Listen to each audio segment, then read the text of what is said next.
idea, the distribution, and everything in between.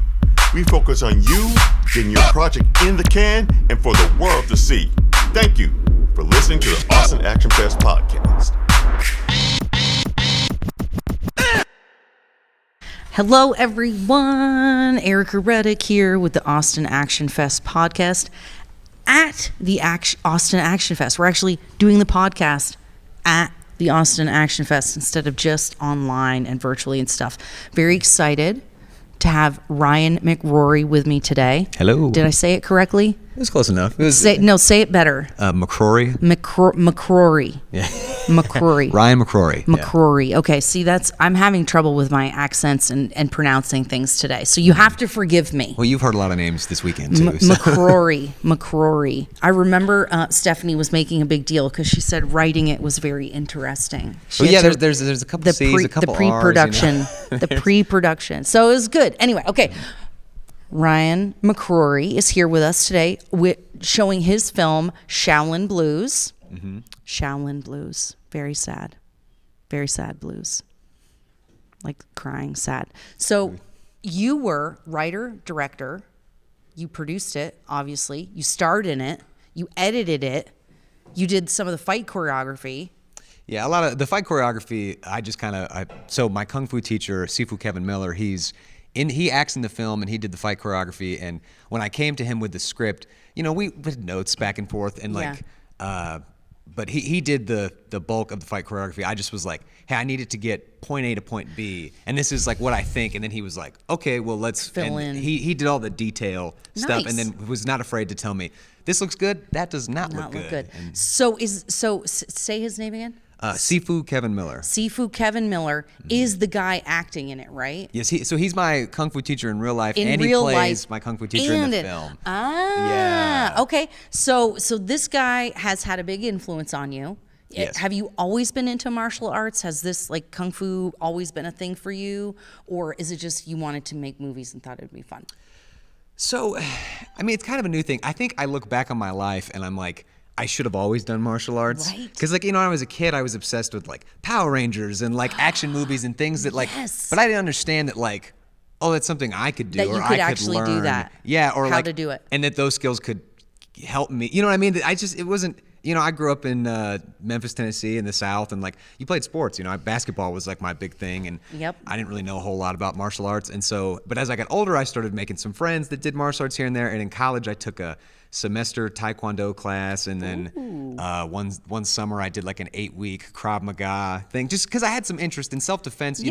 I'd grown up, I did a little I did some boxing. I'd work out, hit the bag and stuff, and did some light sparring. But I wasn't So I knew it was important for my dad. He wanted me to know how to take care of myself. Yep, absolutely. So I always had a general interest, but then meeting some of my friends that they went to different schools and took some things, and then taking that Taekwondo class and the Krav Maga, I was like, oh, this is something I really want to do. Yeah. And after I graduated from college, there was about a year where I was kind of just, wanting to act and do things, but I wasn't doing a whole lot. And so then I got really into the Bruce Lee and Jackie Chan films and stuff, and I was like, oh, I want to do that. You went down a rabbit trail. Yeah, but again, at that point, I still didn't incorporate it I'm going to do that in films. Yeah. It was just I want to learn martial arts. And so I told myself, I wasn't living in Memphis at the time. I was like, when I move back to Memphis, first thing I'm going to do is find a martial arts school to go learn from. Sign up. And so that's when I got on Google. And one of the first places I went and checked out was the Bay Shaolin Kung Fu Institute in Memphis. And I met Sifu Kevin Miller, and I've been there for 3 years now. So, how cool. Yeah. That is very cool. It is such, I like what you said about, there's something to be said about knowing that you can take care of yourself and knowing that you can use your physical body to keep yourself safe. And that's something that I think is really important for young men and women to learn. And especially women. I wish my mom and my sister, I tell everyone now, I feel like I'm it's like a drug or something. I'm like, you should try martial arts. You gotta I'm telling everybody. Yeah. It's so true.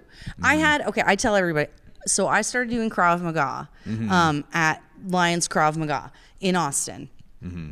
And it was I'm going to be, just fitness, and I'm going to learn how to fight and whatever, because I was always a tomboy. I thought it was cool, whatever. Mm-hmm. And then after several months of training, I had a guy actually try to snatch my purse. And I will tell you right now that it was because of doing Krav Maga that I saw it coming, and then I was able to thwart the would-be purse snatcher, and then I started chasing him down the street. You were like, this is what I've been training for. This is my one opportunity. I've got to go kick this Your guy's butt. adrenaline starts pumping. And Yeah. I'm like, I was literally outside my job in a pencil skirt and 4-inch heels. And this dude tried to snatch my purse. And I was like, what? And I just like went after him. And then I just started chasing him. And then I was like, oh, wait, he's running away.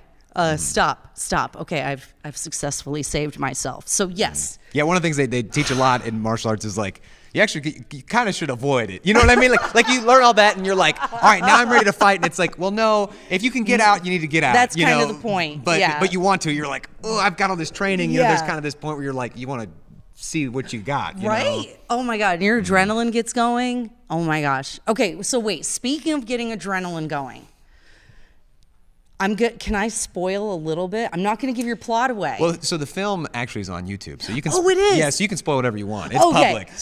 Okay. Speaking of getting hot, and what I don't remember, I lost my transition because then I didn't want to spoil it. But no, it was okay. In the middle of the movie, you take your shirt off. So that's what you were. That was the question. Okay. That was my question. Like, okay. tell me about because you're like. Wow. Like, I'm taking my shirt off. He's got really good abs, y'all. He really does. I was like, is he just trying to show off his abs? I'm so embarrassed right now. Well,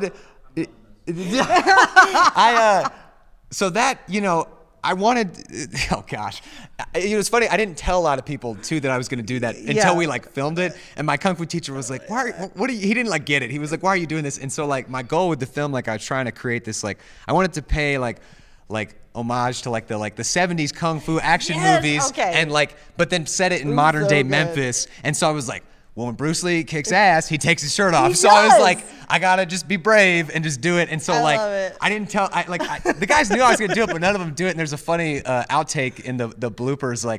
I was just like, all right, here we go. The first take, I took my shirt off, and my cinematographer Jason, he was like, dang, bro, you look good. They didn't know I'd been working out or not drinking water for a couple days before. And I still, you're your own worst critic, and I'm like, ooh, I wish I could have toned up. I feel like I got real critical about my appearance. It was good. But, I was like, dang, boys going on, go. It was really good. It was really fun. Well, thank I you, just thank had to you. pick on him a little bit about it. Yeah, It well, that's was really it's one good. of those things that I think is so iconic. That's Yeah.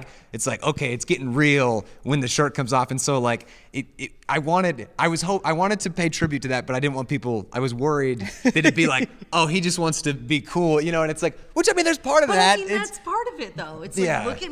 Oh, I'm supposed to talk into the microphone, but that's part of it, right? Look at you're showing off what a badass you are, and you know what? You can't hide stuff when you don't have a shirt on. You can hide things when you've got clothes on, and you can layer things so you can hide a lot. And but no, it's really fun. It's super fun. It felt like a costume change too. So Yeah. I had two costumes in the main present day of the film, and then in the flashback I had my kung fu uniform. But it felt like there was some change up too in wardrobe wise, which I Yeah. thought made it more interesting. So then I had scenes that looked a little different too. So it was yeah. kind of also like a it was costume mostly change. in one location. Yeah, it which was- makes that simple. Yeah, we actually filmed that I work at the Bartlett Performing Arts Center, which is right outside of Memphis, and I run lights for concerts and plays. And so I just called my boss and I was like, hey, can we have the stage? There's no shows going on. And so he let me, and I set up the lights. All the and pipe then, and drape. I can see all the pipe yeah, and drape. we just So that's basically made it curtains? kind of like a lounge area, because we have people that rent the space out all the time and Yeah. throw events and stuff. And I was like, I could do that. I could set up a thing. And I definitely believed it was a speakeasy. That was the impression I was getting, was that it was a speakeasy. Is that what it was supposed to be? That was what I was going for. And Okay. yeah, we put the hazer. I was putting Yeah. fog in With there the and color. stuff. And so yeah, I kind of set it like a base layer, and then I had my lighting guy, shout out Chad Meadows. He came, and then I quickly Chad. gave him a run through this is hey, this is how you run this light, because he does light for film, but he hadn't done it for theater and stuff. So I had to show him the lighting board and the stuff, and we had an iPad that you could run it on, so we could be on the stage and make some adjustments And just, instead of like- running back up the stairs to the Oh, booth. that's nice. And he was really proud of this. He duct taped it to the back of the clapper board, and so he in independent film you wear many hats, and so he had that, and he was doing the clapper board, and then he could also on the back have the iPad. He was really proud of that engineering. rig. Yeah. Chad Meadows. Was that it? Yeah, Was Chad that, Meadows, Yes, yeah. Chad, shout out to you, man. Shout out to you. Innovation. That's what we've been talking about so much this weekend is you have to innovate, you have to adapt, you have to, what was it? Oh, we're breaking things. We're smashing Lots of things action over at the here Austin at Austin Action Fest. Like that. That's what's happening. That's not what happened. Oh my God. Okay. What was I saying? Ryan, what was I just asking you? Ingenuity. I don't know. That's kind of what we were just talking about. Oh, but yeah. CJ was talking last night about what did he say? Adapt, innovate, and something else. It was really good advice because that's what, like, even today, we're having technical difficulties with filmocracy, and you just have to figure it out. Okay, so we got to do it live. We got to do it in person. Okay, can people get here? You just kind of have to figure it out. What was your biggest challenge in doing Shaolin Blues? Biggest challenge. Like a logistical challenge. Like logistical. I guess so when you're working with a lot of people that they're either volunteering their time or they're not getting paid a whole lot. Like scheduling's a big thing. Like volunteers. Well, because so we were kind of doing this also as like kind of a promotion of the school. To shout out the Kung Fu school. So a lot of the people, they're not actually actors. They're just also Kung Fu students at the school. Oh, shut up. Cool. And so they were like, yeah, I want to come support the school, but not a lot of them have done film, so they don't realize the commitment that necessarily is. And they got families and are in school or jobs, and I get it. Yeah. It's hard. And so we were trying to schedule these rehearsals, and because we really wanted the choreography to be sharp, so we wanted to rehearse as much as possible. And so scheduling, that was kind of like a logistical thing that was pretty tough. Hey Danielle, what is that app that was a prize? The Shot Lister? Is it Shot Listers for scheduling and stuff like that?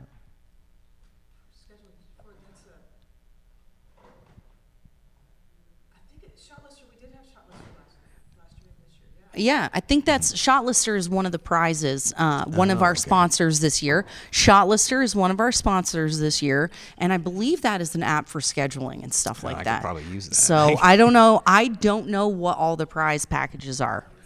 Don't blame me for not knowing. You're getting a lot of don't blame me for things, people. You can totally blame me. I should totally know this stuff. No. So logistical. Scheduling was tough. That was pretty People tough. don't realize the commitment that they're taking on. Yeah. Okay, what else? Well, so I kind of what in learned that? some things from this was my third short film I had done. Okay. And so the first film I did, big learning thing, I did a Western, which was kind of a big undertaking. You don't think about that, but I was I want to do this cowboy movie and Oh, but we man, filmed it in December and it horses was and stuff? outside and there was a horse and a kid and it was cold and our camera batteries and lights kept dying and Because it's cold out. Batteries die it faster. was- Lordy, it was rough. Ryan. And then the next film I did, we filmed in the summertime outside, and it was Also- hot. Also sucking. And so those were at night, and it was just long, and everybody was man, morale it fades quickly when people are Yeah. uncomfortable and it's late, Yeah. and stuff. So this film was kind of I had learned some things. So Learned. we filmed the outside scenes. It was springtime, so it was a Smart. beautiful day. If you can do spring and fall in Texas, that's ideal. Yeah, That's we were a ideal. little, 'cause you never Oh know. wait, no, with- you're in Memphis. You're I'm in in Tennessee. Memphis, but kinda Still also similar, hot yeah. and humid. Oh yeah. Yeah. I don't like that humidity. Yeah, gross. Blech. They, Okay. But the rain is the only thing you really got to worry about, the unpredictability of outside. But we got lucky. It was a beautiful day. Felt good, and it was a short day. I scheduled it we were only there for maybe 4 hours or something. So it was fun, and it was Yeah. light, and it was first day of shooting. And then the rest of it was in the theater, and it was air conditioned and easy. controlled. Yep. There's no windows or anything, so we controlled all the lights, and that was just one of those things I had that is a big issue and has been for me in the past. And so I was you can't do that with every film, but with this one, I was I'm going to control as much as I possible. can. Yeah. Yep, that's really smart. I think that is what you guys have been talking about, and CJ said yesterday in the Q&A was just control what you can and be as prepared as possible for things, because things are going to go wrong. but at least you can be more ready with like extreme preparation, over prepare. Yeah. Okay, so they can find Shaolin Blues on YouTube, you said. Yes, it's on the Blue Line Pictures YouTube channel. Blue Line Pictures. Okay, so Blue Line Pictures YouTube. Where is that on any of the other social medias? Yeah, so we have a Facebook page, an Instagram, and a Twitter, and they're all Blue Line Pictures. You can Blue just look Line that up. Pictures. So that's easy, and that's spellable. You guys should be able to spell blue and line. That's all I'm saying. Like first grade words. I'm I just- wanted to keep it simple. I wanted. It's so important. It's so important. Websites need to be short and rememberable and easy to. Marketing. It's about marketing. Okay, so the two other pictures that you've done. Can people see those as well? Yeah, they're all of them on everything YouTube. is on YouTube. Everything is on YouTube. Ooh, excellent. Okay, so tell our viewers what's next for you. Well, so right now in the immediate future, I'm actually working on. Last year I shot a Cowboy Bebop fan film. No, you didn't. I did, yeah, and that's the other one that's on YouTube. But so because of the Netflix Cowboy Bebop, it's like gotten some views and stuff. Cool. And I kind of did that by design. I was On like, purpose? because last year they were supposed to release the Netflix series, and I have a buddy who likes to make fan films, and I'm a huge anime nerd. You know, I like this stuff, and I approached him, and I was like, hey man. He doesn't like anime. He's like more comic booky superhero type stuff, Yeah. and like or like video game. But I was like, this is a really popular anime, and like people like it, and like I think we could play these characters, and like, you know, what do you think? And it was kind of a stretch for him. He didn't really get it, but he was like, all right, I'll take a chance, and we can do it. And so we collaborated on the film. So that's actually. It's Blue Line Pictures helped produce it, but it's actually on the Mason Studios YouTube channel. So that one's on Mason. So the Cowboy Bebop is on Mason Studios, So- and then the other stuff is on Blue Line. Which there is a Pictures. link, like I have a playlist of all my Blue Line Pictures short films on that YouTube channel, so it will link to Mason You can Studios still from see it. there. Okay. So you have no excuse not to find it. No But- excuses.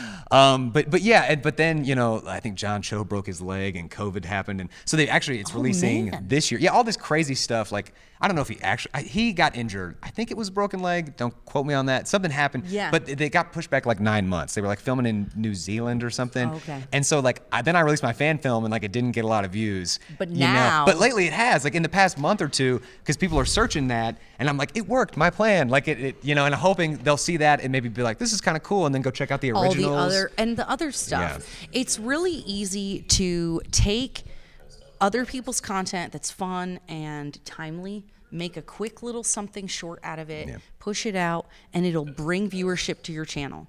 But we've got another panel starting here, and before long, it's going to be too loud for us to get to hear each other, Ryan. Okay. So, Well, do you have any like questions? everything is.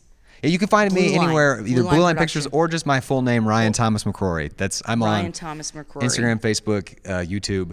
I don't have Twitter. Only Blue Line Pictures has Twitter, and I only do that just because, you know, I feel like you gotta have a Twitter. Yeah, I don't Twitter know. is.